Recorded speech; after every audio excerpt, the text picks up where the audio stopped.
outside of loving and teaching simultaneously, to the point that these actions become one word, loving and teaching, outside of that, there are a great many other ways to parent. None of them very good, far less effective ways. Let's look briefly at two of them, but more extensively at one of them. Some parents believe that they're loving when they just give their children whatever they want.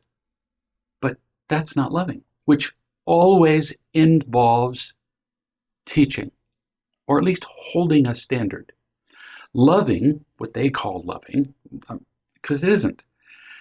Loving alone is enabling, spoiling, and fostering entitlement. We call it loving so we feel better about our own laziness or confusion or ignorance as parents.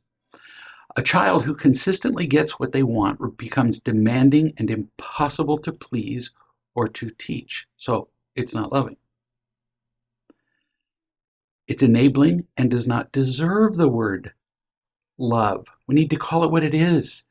Perhaps loving without teaching could be called giving, or buying, or bribing, or avoiding conflict, or even babying. Some parents who are innately kind but have never been taught how to love and teach would see enabling as a form of kindness. But it's a twisted and dangerous simulation of kindness. It's a pretend kindness. Some of the most dangerously wounded children I've ever seen as adults were treated kindly as children. They were spoiled. And even as adults, they live off trust funds and they don't know how to do anything, including relationships, or be happy, or stay sober, or anything else. Almost an opposite to this supposed loving, it's not, this enabling kind of parenting, are those parents who almost entirely teach. Opposite end of it. It's really not a spectrum. So forgive the use of the word, it's just a way to see it. The solution to too much loving and too much teaching isn't to do more or less, it's to do them both at the same time. So parents who almost entirely teach, that's a clever way of saying that they control their children. They might call it teaching, but it often turns into a constant instruction, otherwise known as bossing and controlling. I know a woman, Marti, who's quite familiar with the ridiculously effective parenting training, but still sometimes has a hard time not giving in to her need to control things. She was controlled as a child, and as an adult, she's learned to control people and circumstances so that she feels safe. She puts everything in her life in order. It makes her world seem dependable, predictable, and here's where it becomes an addiction. It makes her world seem better when it's ordered. Some degree of order is good. Being obsessed with it becomes, order is not the end goal. Order is something that we do so that we can accomplish something else, like having an orderly kitchen. Oh, like having a perfectly safe ship. That's a tool, that's a good thing to have, but the only way to have a perfectly safe ship is to never put it in the water. And ships were made for water. This woman controlled her job, her appearance, her husband, everything. Now, I'm not saying all control is bad. I'm all for a reasonable degree of control in driving a car, for example. But think how easily even that would turn into a harmful addiction if the need for control escalated to the point where a driver couldn't leave their own driveway. And yes, I've known people who can't do that. They own a car. They don't drive because, well, it's too scary. Oddly, they'll hire an Uber driver who's a less controlled driver than them, and they end up getting killed. But they won't leave their own driveway for fear of losing what? Control.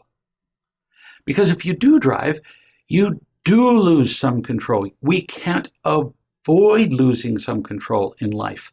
There are mechanical malfunctions that you couldn't possibly foresee. Other drivers poor decisions, alcohol available everywhere. It's estimated that from midnight to 3 a.m., 1 in 3 drivers is drunk, not just has had a drink, is drunk. The other day, we should have been in an accident, could very likely have been killed, and we were driving along at the speed limit in the right lane, and somebody pulled right in front of us, and my Indianapolis 500 driver partner, Donna, swerved around that car like she'd been trained to do it. We lose control. Anytime we step outside of our own environment, actually, you can lose control. Control is an illusion. There's an aneurysm in the head called a Berry aneurysm, and it's in a tiny, itty-bitty little circle of blood vessels called the circle of Willis. And that little aneurysm can burst, and you can be dead in seconds and never have a symptom before you die. Control is an illusion. We can prepare, but we can't control. One day, Marty was describing to me how her 4-year-old was peeing his pants more. He had previously been potty trained, lashing out more at her and at other children there at her house and at school. And it was really becoming a problem. And I asked her about her need for control as a possible cause, because children lash out if you control them too much. She said, "No, I don't think so." I described to her how I would guess that it would go if I were to observe an hour with her and her son. She said, "Okay." I said, "You tell me if I'm even close," as I quote some of the things that you might say in the period of a single hour, not even an unusual hour with him. So I started proposing some quotes that she might say. Now, I've never seen her interact with her son. She doesn't live near me. I said, "Don't do that. Get down from there. Come over here and see what I'm doing. You're going to spill that. Pick that up. Don't run. What do you want to do now?" Followed by, "Well, why don't we do this instead?" She hung her head and wept. She controls all the time, and because she does it all the time, she doesn't notice it. She was exhausted from her controlling, from her son's rebellion, from her then increased controlling of his rebellion, her son then acting out in other ways, and on the cycle goes. She looked like an overly wound clock spring, just tight. Not only was her son behaving badly, but she was beginning to get sick more and more and was missing more and more work. She said, "I'm afraid most of the time with very small moments of peace." Took us a while to get to that. She described being obsessed with doing things just to create the feeling of control. She worked in the garden. Ironically, she would go out into the garden to relax, and then she would work really hard and make everything absolutely perfect and end up completely exhausted because she had to control things. She was obsessed about her work at work. She was obsessed about work while she was at home. She would meditate to relax and then meditate obsessively and exactly right, all controlling. And it went on everywhere she went. Addictions are very sneaky. They tend to show up everywhere in your life, not just one place. She said this, "The fear of, everything, nothing, is so strong that I can't make it go away. I meditate, I recite the things I'm grateful for, I read positive articles and books, and then I realize that I'm just doing more things so that I don't think of doing things. So I do so that I don't do. I control my controlling," if that isn't making sense to you yet. When she's at work, everything has to be perfect. When she's not at work, she thinks about how to make things perfect at home and at work. Some people are proud of being perfectionists. It's a really freaky way to live. It becomes the goal, perfection, as opposed to happy. So I said to her, "Your need to control is so strong that while you're doing that, everything else, everything you know to be true, kind of disappears." which is true for any addict. When you can remember the important stuff and not control something, you'll begin to experience sobriety and happiness. What's the important stuff? Love, happy, peaceful, kindness. Not controlling can be beautiful.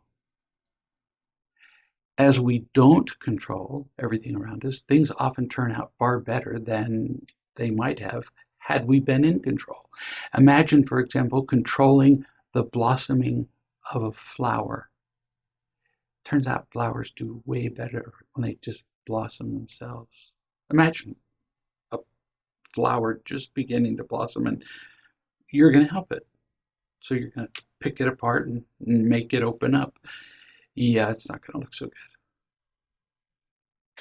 Another illustration of the beauty of not controlling. One day, I watched a performance on the organ, and you have to watch the organ being played. You can hear a piano almost and get almost the whole experience, but an organ, no. They have all those stops. Those are those things that they pull with their left and right hand, and sometimes with their feet. The ranks of pipes, keyboards, pedals. It's quite a feast of sight and sound. I watched somebody play the Bach Cantata and Fugue in D minor. Just exquisite. Many people say the best organ piece ever written. And precisely because I was not in control, that piece opened up like a flower, opened up its beauty under the uniquely creative interpretation of the organist. I was stunned. I'd never heard it played that. I can play that piece. I played that piece many times. I was stunned, and I was happy that I had not been in charge of the playing. What if I'd been there to direct him, to control how he played? He would have played it like I play it. Boring. The way he played it was moving. Now, we've talked about the advantages of not controlling, but in many places, notably the parenting training, we've emphasized the need for consistency.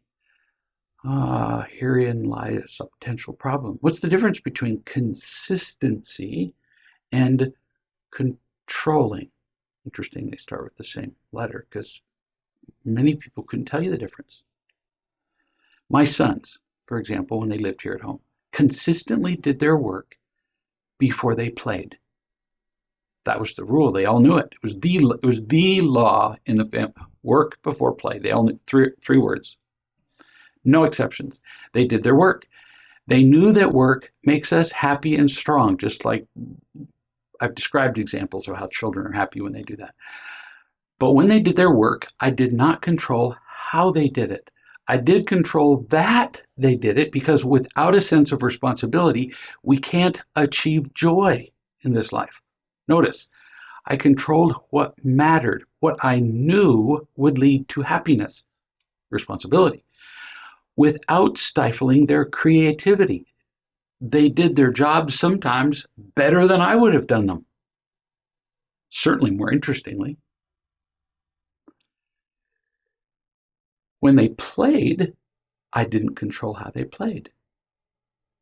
So, for example, a couple of the boys one time wanted to put a snorkel on a Jeep, which means that instead of the carburetor being under the hood, that's what sucks the air into the engine, there's an attachment to the carburetor, and it sticks 3.5 feet outside of the hood. And as a result, they could drive through rivers with the water up to their chest, and the engine's still working because it's breathing through the snorkel, just like we breathe through a snorkel when we swim. I thought it was insane. There's some danger to doing that. It was a whole lot of work, but they didn't hurt anybody. And it greatly enhanced their creativity. They would go on the Jeep places that I would never have gone. And the rule was, you can go any place you want to, but if you get stuck, you have to pull yourself out. The less we control our children, the more beautiful the results. but we have to be consistent about the things that matter. Now, back to controlling. What's the solution for this mother? I suggested cut in half. You choose which half. I'm not going to control her controlling. Cut in half the meetings that you have at work. Half. And have the people who report to you run the other half of the meetings. And then, with the time that you have, create ideas, products, ways of marketing, whatever. Contemplate, feel peaceful, build relationships with the people that you work with. She did it. She discovered that she got just as much done with half the meetings as she had with all the meetings. She was less in control, and in the process allowed other people's creativity to flourish, and her work was more enjoyable. With her son, I suggested, try this. Close your mouth. Just shut it. And ask yourself each time before you speak whether you really need to say what you're about to say. And is there any possibility that it's controlling? Because remember, she said, oh no, I'm not controlling him. And I just offered half a dozen sentences and she cried because she controls him all day. She did it. She quit. She shut her mouth and thought first. You know what happened? He quit acting out. She didn't have to tell him, don't act out and hit kids at school. Quit peeing your pants. I mean, who's more comfortable walking around in wet, cold pants? She's happier, healthier, more fulfilled, and he's happier. She was addicted to controlling. She went backward a few times, yeah, and I emphasized the need for prolonged sobriety. In Alcoholics Anonymous, for example, any 12-step program, it's well known that it's not just the length of your sobriety that matters, because you can relapse anytime. But during that first year or two, it's especially important to be sober for at least a year or two. Why? So you can stand up in the meeting and get a chip that you've been sober for a year? I never kept a chip. It's so that you can know what sober feels like. You can't know otherwise. Just like you can't know what trust is like till you do that. You can't know what love is like until somebody gives it to you. Same with controlling, drugs, electronics, porn addiction, all of them. You can't know what sober is until you've been sober long enough, and I mean really sober. They have no idea what it is until their connection to real joy and to the truth enables them not to use in a given moment. They don't stay sober because, well, I've got to not use. No, they stay sober because being happy is funner. And then they add another moment and another moment, and eventually they lose their need to use. She reported longer periods of sobriety. Then she felt more loved, which is a requisite to certain levels of love. You can't feel loved if you're indulging in your addictions. And she said, finally, after all this practice, I feel safe. Oh, those were the perfect words. She couldn't have said it better. I only felt the need to control everything because I felt so unsafe and crushed as a kid. But now I realize I'm not a kid. You love me, she said, a lot. I can remember that you love me when I'm not using fear or control. She said, God loves me. No one can crush me now because I'm safe. Not because I'm in control, but because I'm trusting and I feel loved. That's when you feel safe. She said, I'm okay now. Finally, I'm okay. Yeah. It's when you let go of control that you have the most safety. And I said to her, I've seen you do this, but then you control again. It's like you just can't stop yourself. And that's the very definition of addiction. But now you're learning what it means to be sober. It's not enough just to learn what it means to stop, because you're still lusting after whatever your addiction is. It turns out that the solution to fear, counterintuitively, is not protecting ourselves or distractions or control. The solution is faith. We make a decision to believe the truth, to believe the love we have, the truth of the order and beauty of the universe, or God, whichever you believe in, and to ignore the sometimes overpowering feelings of fear. What do I mean ignore? I mean, if you're afraid, you're afraid. I got that. But you get to make a choice when you've been sober long enough to remember truth, love, and faith, and to feel that they're more powerful than confusion or fear. Now, fear incites some pretty powerful emotions and easily and quickly, but not as powerfully as faith and truth and love. Not if we've done them, not if we felt it. She said, I'm so tired of the constant to-do lists and fear. I'm not getting it all done. I actually enjoyed not having to tidy any of the mess that I saw around the house. And then she went on and she described many things that she had previously been in control of, cleaning up the house, having everything in order, and she just gave it up. She just lived sometimes with a messy house. She said, does my house have to stay messy for me to let go of control? No, depends on your intent as you clean up. Whether you're doing it for fun just because it's prettier, or it's compulsive. That's what addictions are. They're compulsions. If you're in doubt about your intent in the beginning, you might have to go too far the other direction. In other words, leave a place messy. Don't do stuff. Let it go. Leave the room messy. Let your son make a mess, but then, pay attention, later, require him to go pick it up. But with a completely laissez-faire attitude. It's a French expression. Which translates roughly to just let do. In other words, let go. So you require him to do it, consistency, but your tone is not controlling. That's the difference. Every addiction will kill us and suck the fun out of the room for everybody else. The same with controlling. This is just a great example and a productive conversation to illustrate that and what we can do about it.